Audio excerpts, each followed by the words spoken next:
let's get started. Let's get into the content and the reason that we're here today. So if everybody here is online and people will still kind of trickle in, I'd like to continue to point people to the Facebook Evidence Management Community Forum. That's just a great resource for evidence managers. The goal is to build some community there and give people a place just to chat back and forth on an open platform. It is a private forum so that it's not public facing to where anybody can just look and read. It is constricted or restricted to members of that forum. So please consider jumping on. Uh, People have questions and you might have answers, or you might have questions. People have answers. So that's really the point of that whole thing is just to connect people and get people uh, on the same page, or at least, yeah, literally on the same page, on the same Facebook page. If you've got questions for us or about us, we can be found on evidencemanagement.com. That's our website. On our website, we try to pack that with some resources and things that you can use. Today specifically, I'd like to encourage you to go to our website, look on our resources pages at our standards and best practices. Uh, Hopefully, those documents can point you in the right direction for a number of different issues and reasons. If you have questions, we've made those available. They're free, open, online, open source documents that you can access at any time to help kind of guide you through questions that you might have. And again, just like our evidence training, I mean, this free online training is not free. It costs somebody something.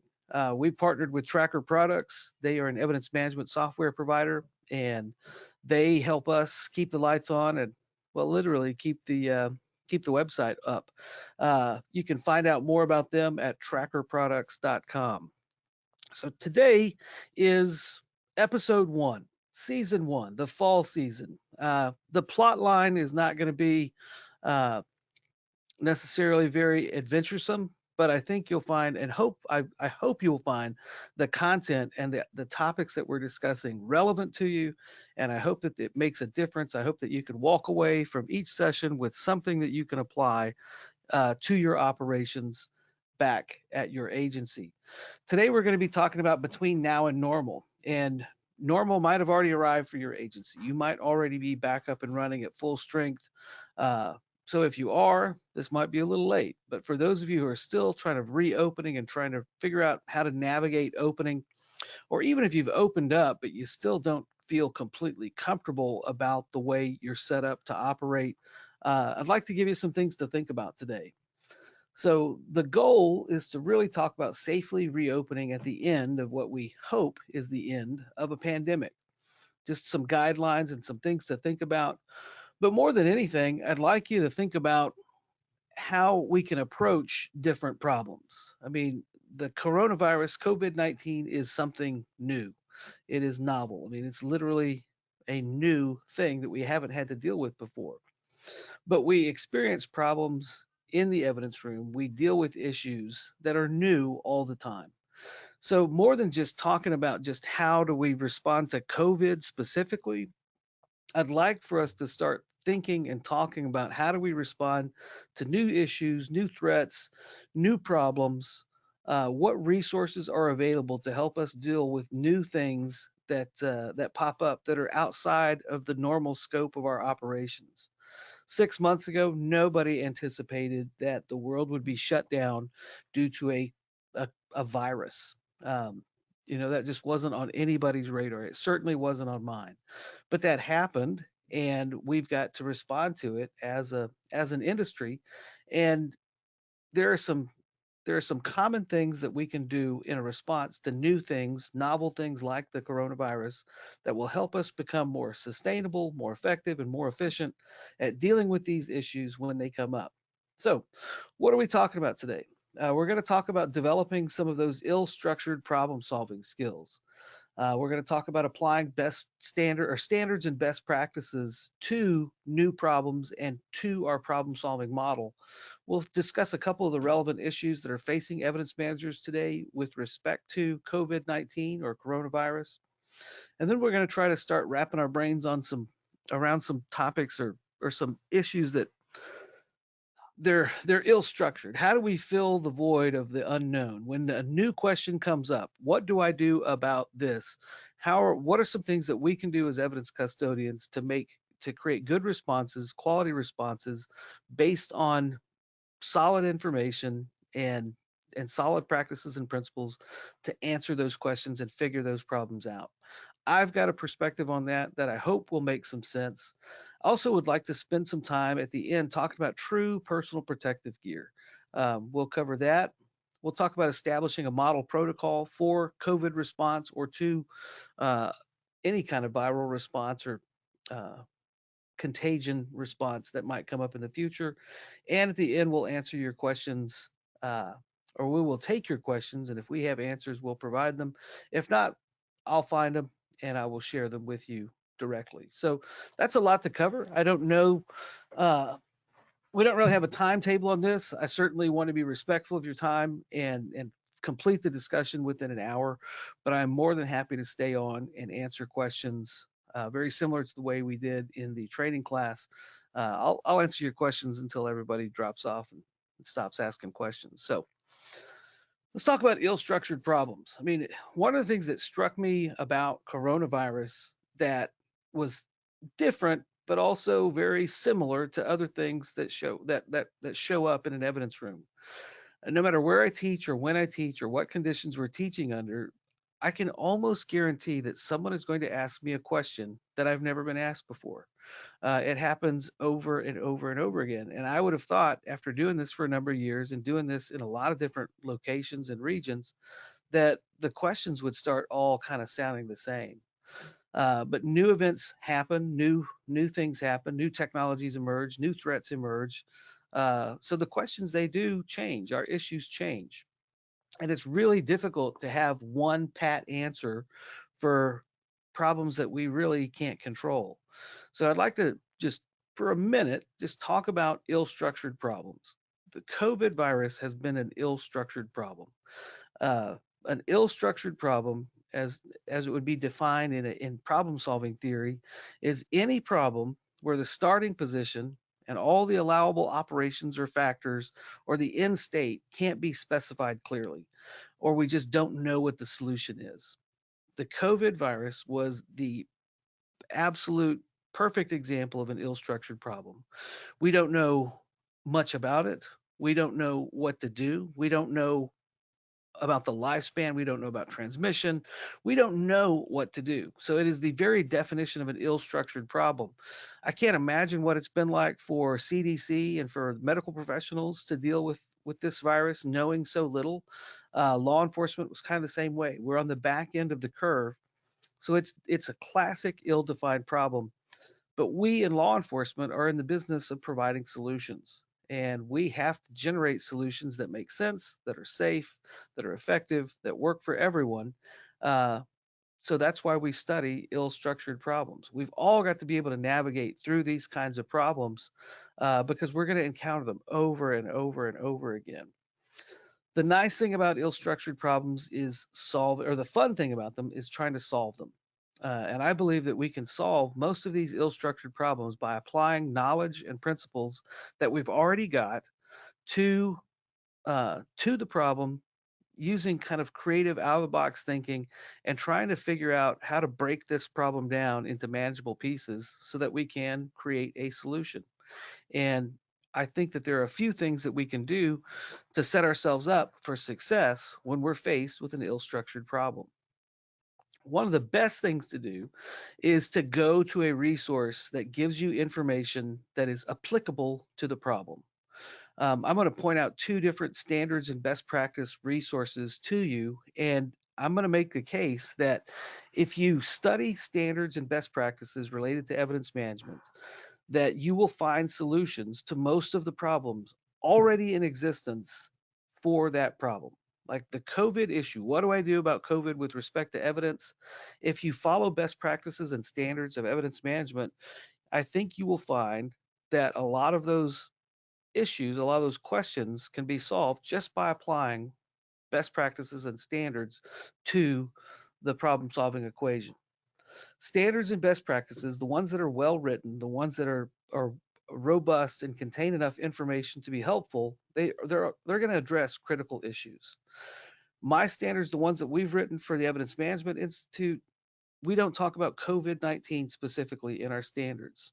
But having said that, our standards and best practices are directly applicable and can be used and applied to COVID-19 because they protect against all sorts of threats. And using these standards, incorporating these standards into your operations can help protect you against a broad spectrum of problems. Standards and best practices, they provide a reference point. They provide an anchor in the sand, some place that you can go to find answers to your questions. That might not be the direct answer to your question, but I can apply this piece of learning here to this problem over here in a way that makes sense. They are adaptable. And if they're not adaptable, they're probably not standards and they're probably not best practices because these things have to be fluid enough to cover a wide variety of outcomes and a wide variety of just baseline issues. Um, I don't even know what I was talking about when I wrote evaluate. Okay, now I do. When you're looking at standards and best practices, one way to evaluate their quality, and who knows if this is going to be an issue to anyone, but if you're reading through the standards that we've published at the Evidence Management Institute, I find that they're a fairly good body of work. They're always being tweaked. They're always being added to. It is a continuing body of work. I hope never to be finished with them because we're going to keep answering new questions and finding new questions and applying those. But you can evaluate a good set of standards and best practices if they help you navigate through a problem that's not even defined in the standard, kind of like the COVID issue today. If you can read our standards and best practices from the Evidence Management Institute and apply that to the COVID problem, probably pretty good, probably pretty useful. Um, excuse me. And very similarly, my second favorite body of standards and best practices from NIST, you'll find that if you read that guide, the Biological Evidence Handbook, after all, COVID is a biological agent. If you apply the knowledge that you can find in that body of work to the problem, in addition to other standards and best practices, it's going to give you answers to your questions. It just doesn't say COVID in the title. So we'll talk more about that in just a second.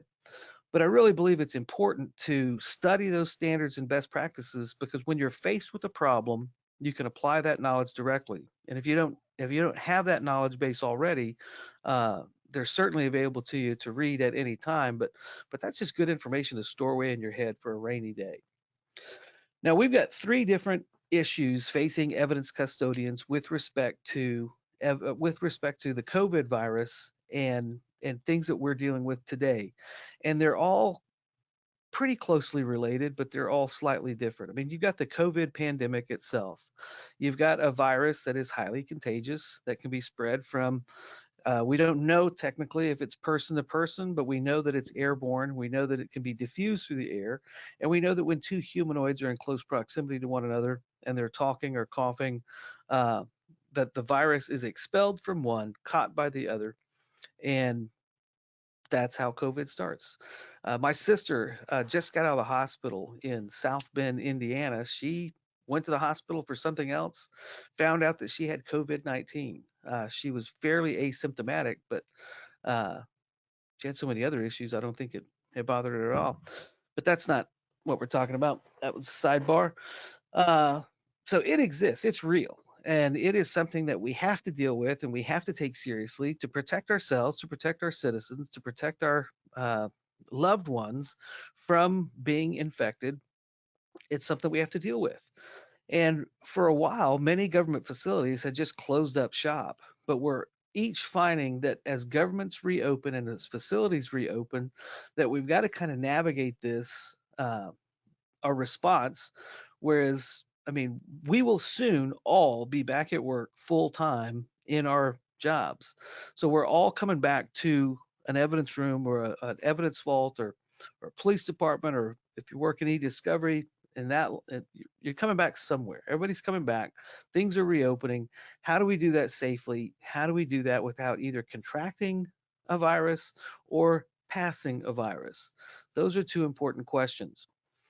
There are a lot of fears and concerns over exposure. I've gotten several emails to me and just from my inbox, people that have either taken the class or have listened to another webinar asking questions specifically about preventing COVID exposure or potential exposure to a virus or another type of contagion. And that's why I really thought this might be a good way to kick things off because it's a timely issue. It's one that we should probably deal with and discuss and then move on to other issues that affect evidence managers.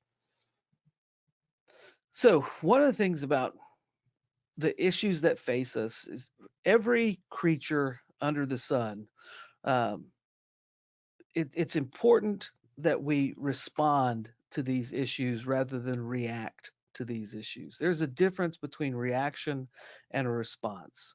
Everything reacts. Plants, protozoans, single celled animals, all organisms react. And those reactions come in many different forms. Three common ones are fight, flight, or freeze. None of those three, fight, flight, or freeze, none of those are particularly helpful in dealing with a virus or how do we interact or protect ourselves from a virus. So we've got to slow it down a little bit. Reactions are usually devoid of thought, they're devoid of logic, and they're devoid of order. Reactions are typically chaotic and ill structured and don't lead to good solutions. So it's important that as we face these issues as evidence custodians, that we respond to the pandemic. We respond to these issues rather than react to them. We take intentional action based on conscious thought. It's a reasoned and measured approach. That's the type of approach that I would like to see agencies take with respect to this virus or any other problem that pops up down the road, and there will be many. So I had a great question uh, from a person that participated in our basic elements class. And I'd like to use this question to help us kind of draw some distinctions and show how we can apply uh, the standards and best practices that already exist to the COVID response or to COVID questions. And her email uh, basically went, my soapbox at the moment is found property or safekeeping property. How do we receive it without the worry of being contaminated by the virus? Our solution at the moment is that they're just being submitted in trash bags instead of a purse or a backpack. Any thoughts? And I have a lot of thoughts on everything. I think this is a great question, and I think that there are several things in this question that we can highlight as a response to the virus, but also be broadly applicable and broadly useful to us as evidence managers. So the main question that I had in response to her question is, so let's break this down. You know, we've got found property, safekeeping property, and from the question, my inference was that officers at that agency were just submitting purses and backpacks unpackaged. They were submitting these packages, these purses and backpacks, especially found property or safekeeping property. Uh, they were just submitting the backpack itself or the purse itself. And my first thought or my first response is, what do we know, or what have we learned, or what can we apply from our standards and best practices that's directly applicable to uh, this procedure? And then what do we know about this virus that we can apply to this question as well? Their solution was to pack everything in trash bags instead of just submitting the purse or the backpack. And I think that's to package it is a great response. But when we think about COVID and what we know or what we don't know a lot.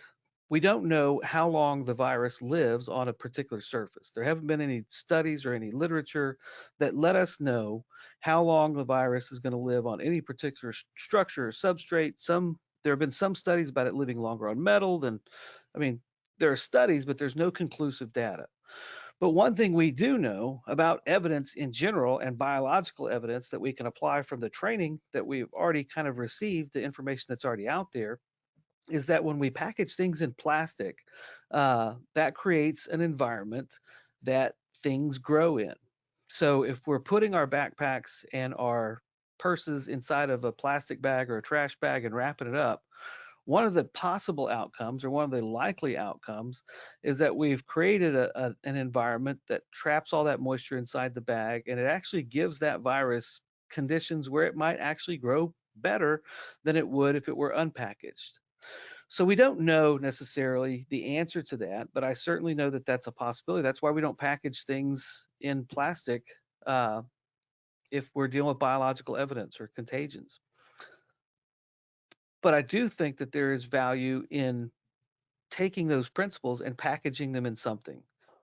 We teach in our training class that found property and safekeeping property should be handled and packaged similarly to the way evidence is packaged. So my first recommendation to her was that, any evidence that comes in, found safekeeping evidence, or regardless of what it is, should be packaged. We package things to prevent cross contamination. We package things to protect us not from the item itself, or sometimes, well, yeah, sometimes we package things to protect us from the item itself. This would be one of those cases. So the recommendation was package this stuff, require them to package the items inside of a craft bag that they seal up, that you never touch. I mean, I don't think it's a good idea to submit purses and backpacks just without packaging because of that cross contamination issue, not just for you as the evidence custodian, but for every other thing on that shelf that is adjacent to those backpacks. It's just a good basic principle of evidence management that makes sense to follow. And so that was kind of the response. I mean, we want to replace and we want to respond to these unknowns with reason and with knowledge that we can apply that we've had before. I hope that makes sense. It made a lot of sense to me when I was writing it, but that's really going to be more up to you to judge. I like to see us break down problems into root issues. We know that there are certain root issues that we're dealing with when we're dealing with COVID in particular. It is a biological contagion. So we can look to biological evidence, standards, guidelines, best practices to help give us guidance on what to do with COVID uh, materials, or COVID, maybe not necessarily tainted, but potential exposure to COVID through those. We've got established evidence procedures or evidence handling procedures that are already kind of written down that can be followed, that can also be broadly applied and applicable to COVID. Same with packaging. We have packaging standards, best practices, and procedures that if we follow the ones that are already established, if we follow those standards and best practices, that's going to help us a lot and protect us from those things. It protects you from a broad spectrum of issues. COVID would be one. But then we also need to look at how are we going to be exposed if there is an exposure potential to any pathogen. Where are the two most likely sources that we're going to be exposed? And one of them is at intake when we're pulling stuff out of the lockers, and the other is when we're returning evidence to an owner, or property back to an owner, or transferring evidence to another location.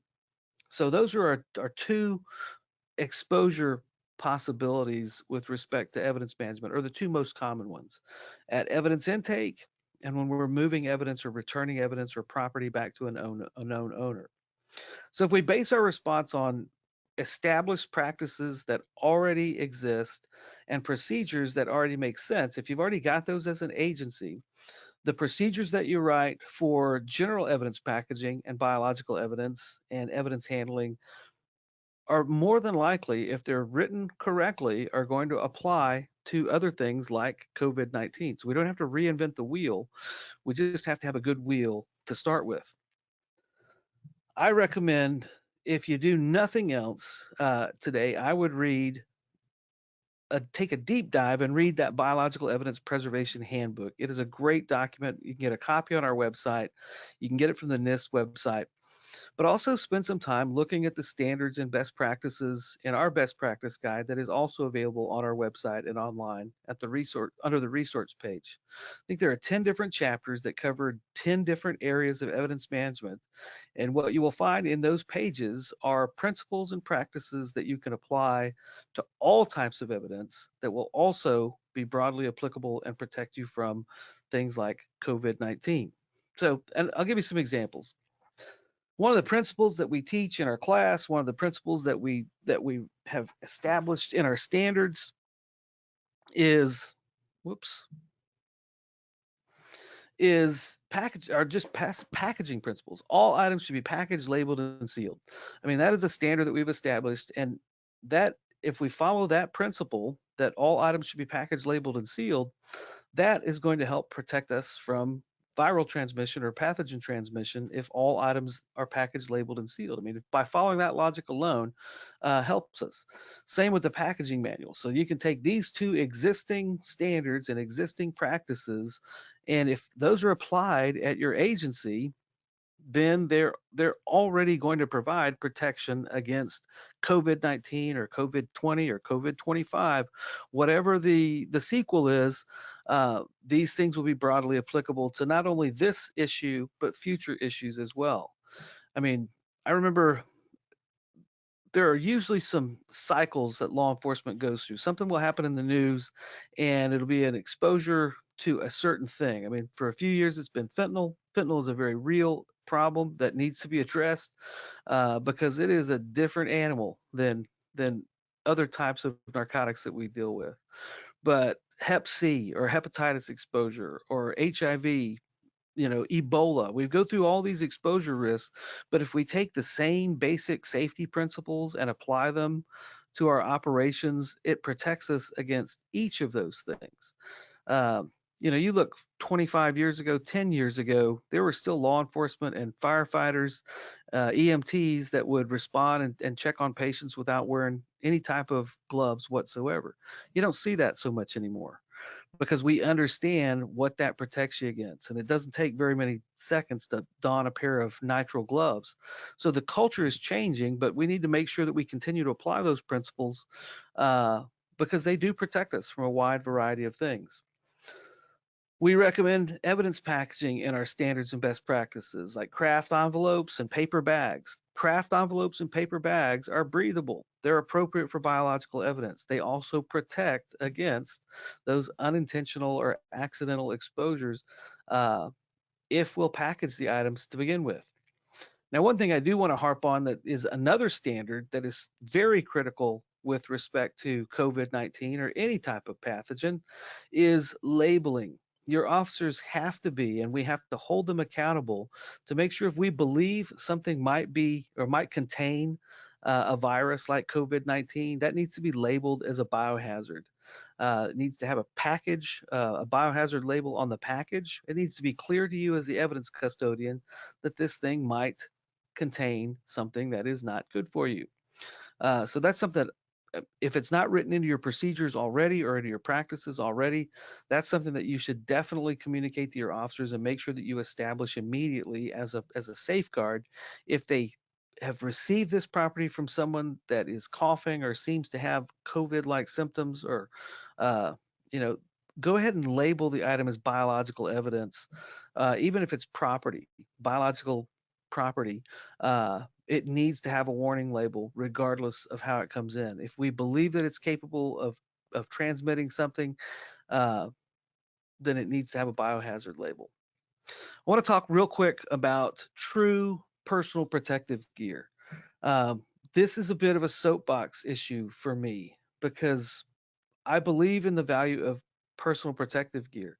And another source, while I'm thinking about it, I just thought about it, the June issue of Evidence Technology magazine. I've written an article on this topic for Evidence Technology magazine. It's not out yet, but when it does, uh, you might check that out because we restate some things in there. We've got some other information in there that might be helpful to you as well. But when we look at true personal protective gear, we recommend three things. I am not convinced, nor is there any scientific study or inquiry of note that that demonstrates protection for against viral transmission or pathogen transmission using the little masks that we've sewn. I have one of those masks because in our county, if you don't wear one of those masks or an N95 mask, then you can't go some places. And I like to go to some places, so I wear a mask when I have to go to those places. But for evidence managers, these are things that you need to make sure are a part of your operations because you want to be truly protected and protected to a standard that someone has studied before. If your agency is not using for first responders and evidence personnel N95 masks, N95 masks are tested uh, to prevent transmissions of particles down to zero point 0.3 microns. And at that level, that's what the masks are designed for. OSHA has already established the standard for N95 masks at zero point 0.3 microns. We can rely on those N95 masks worn properly according to the directions to protect us against being exposed to the virus or taking in virus particles from the air. It will also prevent, unless you've got the little valve mask, expelling those particles back out into the air. So if your agency is using paper or masks or non N95 masks, homemade cloth masks, uh, those are usually prettier, but I don't know, and I don't think that anyone can say that they are more effective. We're in the business of actually protecting people with things that have been tested and proven. So our recommendation is N95 masks for evidence personnel handling evidence or dealing with the public during this stage and this phase of the pandemic. Um, it it's the only kind of standardized personal protective gear that we have any documentation on. And until there is documentation on other types of cloth masks, I wouldn't trust my health to those if I were concerned about it. And if I were working in an environment where exposure is a real risk, um, don't take those risks. So if equip your evidence personnel, equip your first responders with N95 masks as a baseline of true personal protective gear. The other issue and the other element of true personal protective gear are nitrile gloves. Now, some agencies still use latex gloves. Most are phasing out of latex just because of the allergies that can be associated with latex gloves, but nitrile gloves are a critical part of any personal protective gear package or setup. It is really important that you equip your personnel, or if you're an evidence custodian, that you utilize nitrile gloves that are designed to a specification. I recommend using the National Fire Protection Association's approved standards for nitrile gloves. Now, I don't admit very often that the fire guys uh, have a lot to offer to me as an individual, but I do have to admit the things that they do extremely well. And they have a lot of knowledge and they have a lot of research behind them. Nitrile gloves are one of those issues. I remember as a patrol officer, we had crappy gloves that were like paper thin that would rip. If we really wanted to be protected, and we relied on the firefighters to let us borrow their stuff because they had nitrile gloves that were thick.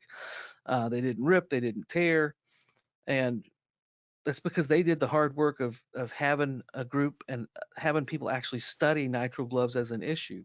Nitrile gloves need to protect you up, past the fold of your wrist. They need to be thick enough to use out in the field to where they prevent you being, having pathogens transmitted through your gloves. Uh, that NFPA standard is used across the board in emergency medical services and fire service to protect them against pathogens. So we recommend using that same standard, nitrile gloves that are designed to that same standard. Now, interesting thing, I don't sell gloves, but these Microflex gloves, Microflex is a manufacturer of nitrile gloves. They've actually designed gloves that are not only pathogen tested and meet that NFPA uh, specification, but they've also been designed and tested against fentanyl exposure. And they get really down to the microscopic levels of micron barriers that will prevent fentanyl from coming across that barrier as well. So check that out. The last thing to think about is eye protection. If you work in an environment, there are a couple of ways you can achieve eye protection. You can have one of those barriers uh, across the counter.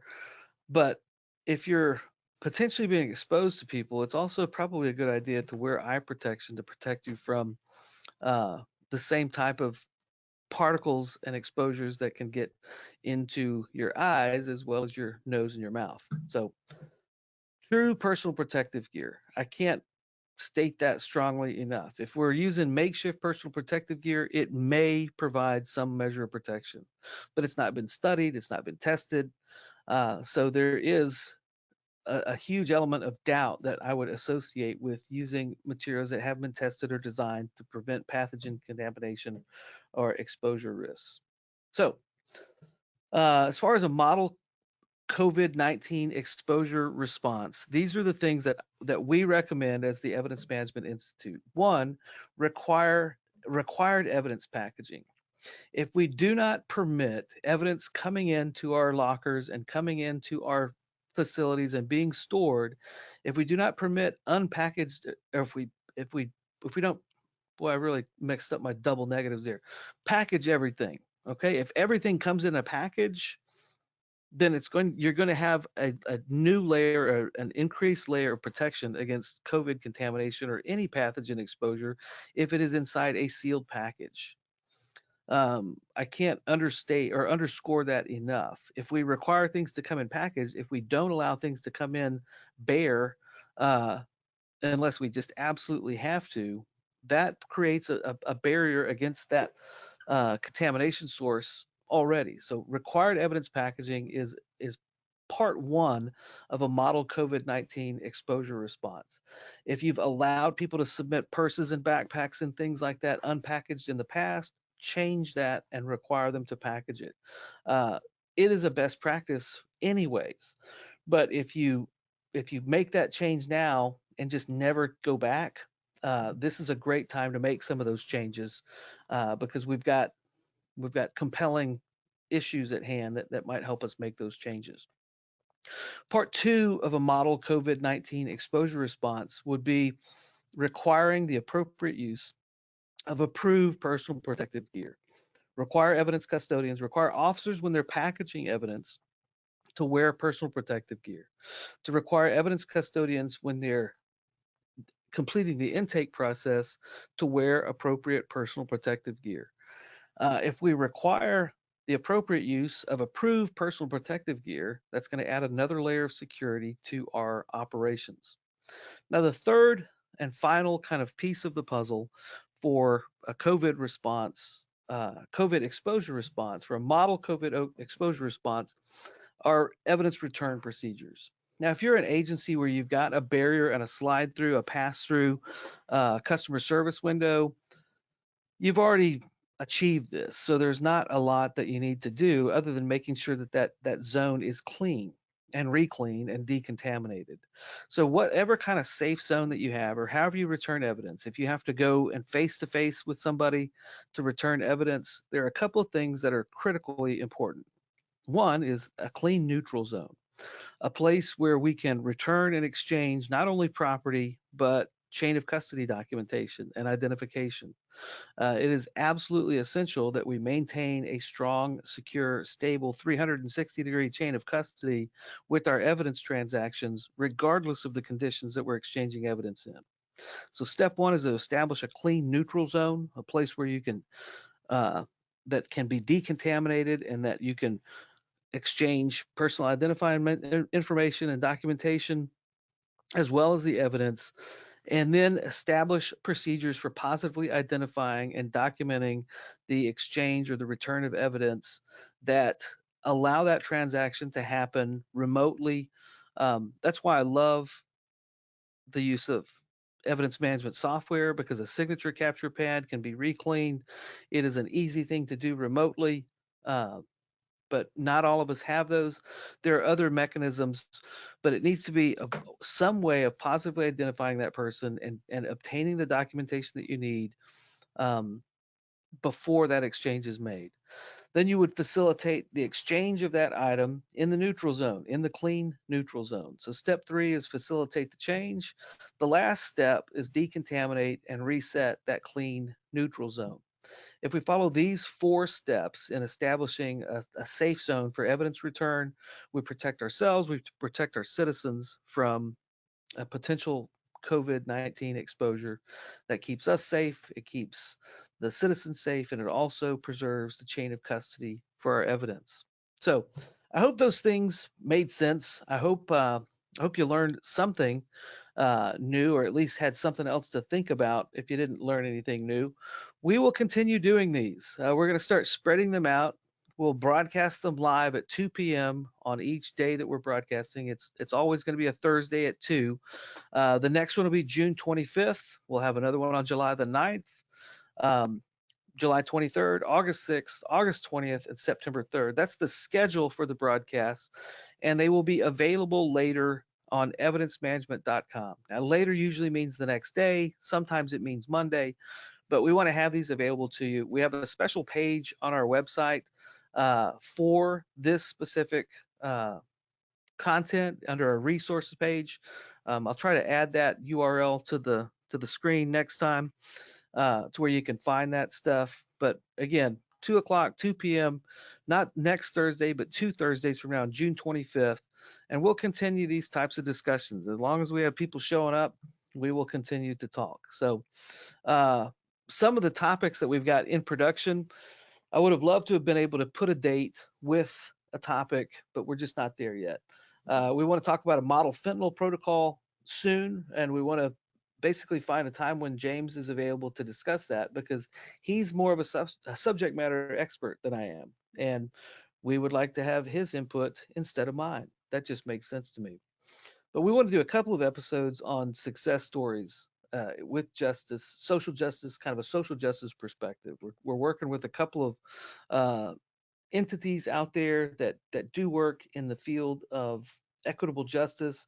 I want to kind of show you how the work that you do translates into changing people's lives and making people's lives better. I do a lot of soapbox presentations about the importance of what we do as evidence managers, and I believe it wholeheartedly. But it is nice sometimes to see the results of our efforts and to see the rewards and the importance of what we do played out in someone's life. And we want to do a couple of those. I think we might have some really cool stories coming up that would be of interest to you and will resonate with you. I also am working on what I think is the coolest evidence storage system ever. I'm actually going to travel to Ohio in a couple of weeks to get to see this in person, but I mean, it's cool. And I don't know if it'll work for everybody, but the principles will work for everybody, and it's something that you'll want to see. And we're going to do an entire show on that. Again, we're not selling it, but it's something that I think you'll be impressed with just conceptually, and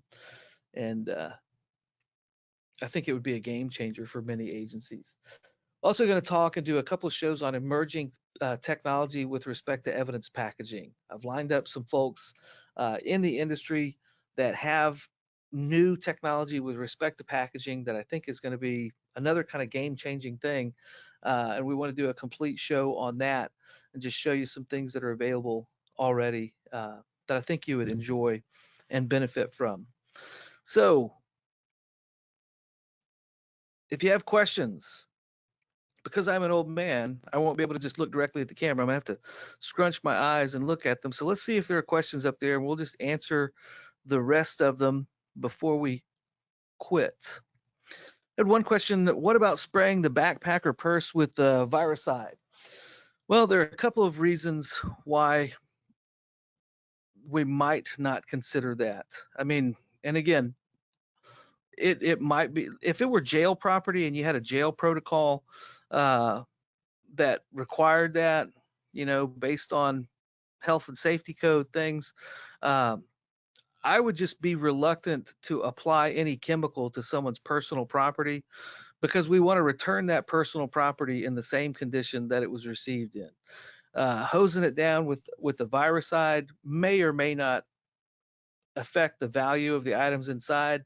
Uh, and even if it's not valuable to us, it's probably valuable to the owner. So I would be reluctant, and I don't know enough about available viricides that could be broadly applied.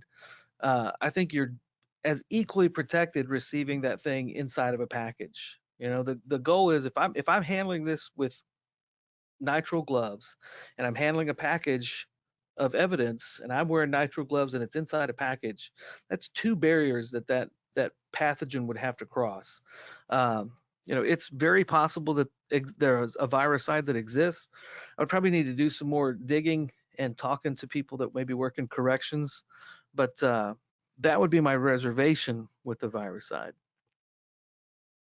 Uh, Absolutely. Got someone from an evidence technician with the fire marshal's office, and all of those items. It's part of the everyday uniform. And for people in fire service, this is not new to them. N95 masks, NFPA approved nitrile gloves, and eye protection. I mean, if you want to look at smart evidence or smart virus protection, smart pathogen protection, watch the fire guys because they're exposed more frequently to pathogens than we are. I mean, when you think about an EMS or an EMT guy on a box, paramedic on a box going out, I mean, we think we deal with gross stuff. They deal with it all the time, and they're dealing with it up close and personal, even more so than we are. So pay attention to firefighters, pay attention to EMTs and paramedics, gear up the way they gear up, and have that very same standard for your law enforcement personnel as well. And here's a question. If you're on the EMI website looking for the Biological Evidence Preservation Handbook, it's behind our client resources page. There's in the corner of the website, it says client login. You click in there, sign up for an account, and all of the resources that we've got from our questions and answers, different forms. We've got sample audit forms, we've got sample policies, sample procedures, sample disposition guides. All that is located behind that website, and that's where the Biological Evidence Preservation Handbook is located. That is not something that we produced. We did not create that. That is also available on the NIST website, but you'd have to dig on NIST's website to find it, but it is there. Okay, now do we have to wait before we can know what this super system is? Yes, you do, because we're not ready to talk about it yet. I regret that, but hopefully it will make you come back. And it really is, it's really cool. I wish I could tell you more, but I mean, it's something I've not seen before. I mean, and I'm not ready to discuss it because I don't want to, not that I don't want to withhold information from you, but I'm not ready. I'm not ready to speak intelligently about it. I don't understand the technology enough. That's why I'm going to Ohio to study it, because it's that freaking cool. Um, and you're absolutely welcome. Thank you. Thank you for your comments. I'm going to go back and scrub and make sure I didn't miss any questions. And I think that's everything. So if you have further questions, if you have things that you think of related to COVID or a COVID response, and they come up offline after we're off the air, email me at sean@evidencemanagement.com. I'd be happy to reach out and answer those questions for you. And who knows? I mean, a lot of these questions that we get from email and on our website, uh, they make us think critically about our operations. Sometimes we add things to our standards and best practices because of the questions that we get. So they're definitely useful, and we will definitely answer your questions, but it's probably also something that's helpful to somebody else out there. More than one person probably has the question that you have. They just haven't thought about uh, asking it yet. So a couple more before we go. Yes, it is in Ohio. I can tell you that much. And you're very welcome. I'm glad these are helpful. I'm glad that hopefully there's some useful information here that you can apply to your operations directly. We're going to start teaching classes again, so hopefully soon, towards the end of the summer and fall, uh, we'll be coming to a location near you. I'd love to see you live and in person, and and do some more training with real humanoids. And yeah, Brian, I can't acknowledge or deny the answer to that question. Since most people don't have visibility on the questions, uh, I'm not going to lie to you. I will say that much. So thank you and good night. I hope to see you back in 2 weeks. Uh, June 25th for episode number 2. We'll be talking about one of these topics. Uh, Again, thank you for your attention. Thank you for being here. I'm going to push this little button, and then my face is momentarily going to freeze, and then we'll be done.